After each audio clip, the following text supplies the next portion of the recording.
Hello viewers, welcome to অনুরাগের ছোঁয়া new update. সূর্য সবকিছু ভুলে গেছে, তাই সে যখন কিছু কিছু মনে করতে পারে তখন সে তার সব কথাগুলো একটা ডায়েরিতে লিখে রাখত।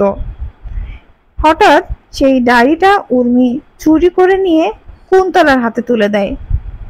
আর কুন্তলা ওই ডায়েরিতে একটা বিষাক্ত ঔষধ মিশিয়ে দেয়, যে ওষুধটা আগের ওষুধের থেকে অনেক বেশি গুণ ভারী।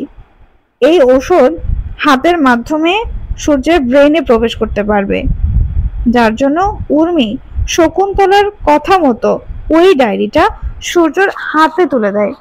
আর সেই কারণে সূর্য হঠাৎ ডায়েরি দেখতে দেখতে শরীর খারাপ করে ফেলে আর মাথা ঘুরে মাটিতে পড়ে যায়। আর এই কথা জানতে পেরে জয় ডায়েরিটা নিয়ে সোজা দীপার কাছে পৌঁছে যায় আর দীপাকে গিয়ে সব সত্যি জানিয়ে দেয়। তো বন্ধুরা, তোমাদের কি মনে হয় সব সত্যি জানতে পেরে দীপা কি উর্মিকে শাস্তি দেবে? কমেন্টে জানাতে ভুলো না। লাইক করে সাবস্ক্রাইব করে আমাদের সাথেই থাকো। ধন্যবাদ।